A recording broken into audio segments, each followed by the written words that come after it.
ওমানে ভয়াবহ বন্যার মধ্যে সাহসিকতা ও মানবিকতার এক অনন্য দৃষ্টান্ত স্থাপন করেছেন প্রবাসী এক বাংলাদেশি তরুণ।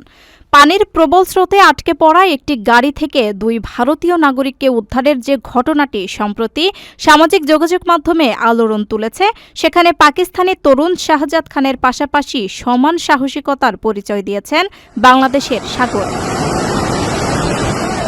নিশ্চিত মৃত্যুর হাত থেকে দুই মানুষকে ফিরিয়ে আনতে নিজের জীবনের ঝুঁকি নিয়েছিলেন তিনিও। ঘটনাটি ঘটে ওমানের বারকা শহরে। ভারী বৃষ্টিতে সেখানকার একটি ওয়াদি বা উপত্যকা প্লাবিত হয়ে যায়।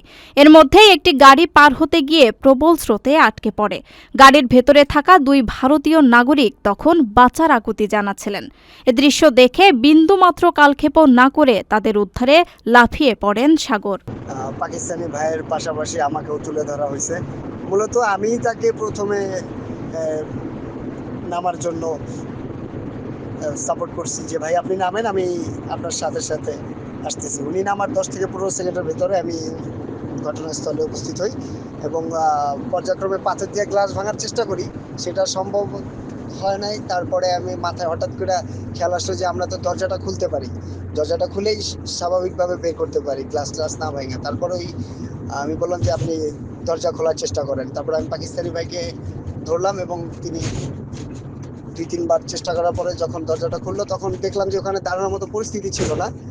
আর সেই ক্ষেত্রে আমি উপরে উঠে গেছি এবং তারে আমি স্থানান্তরিত করে দিয়েছি যে আপনি ওনাদেরকে ওঠান। সাগরের বাড়ি নারায়ণগঞ্জের ফতুল্লায়। গত 3 বছর ধরে তিনি ওমানের বারকাতে বসবাস করছেন। সামাজিক যোগাযোগ মাধ্যমে পাকিস্তানি তরুণের উদ্ধার অভিযানের ভিডিওটি ছড়িয়ে পড়ার পর তিনি যেমন প্রশংসায় ভাসছেন, তেমনি সাগরের এই নেপথ্য সাহসিকতার গল্প এখন প্রবাসী বাংলাদেশিদের মধ্যে ছড়িয়ে পড়ছে। বিপদের মুহূর্তে দুই ভিন্ন দেশের মানুষের এই সম্মিলিত প্রয়াস প্রমাণ করেছে মানবিকতার কোনো কাঁটাতারের সীমানা নেই। ওমানের সেরা রেট দিচ্ছে বাংলাদেশি প্রতিষ্ঠান গালফ এক্সচেঞ্জ। প্রিয়জনকে টাকা পাঠাতে আজই আসুন আমাদের যে কোনো ব্রাঞ্চে অথবা কল করুন স্ক্রিনে দেয়া নাম্বারে। গালফ এক্সচেঞ্জ, বাংলাদেশিদের প্রিয় এক্সচেঞ্জ।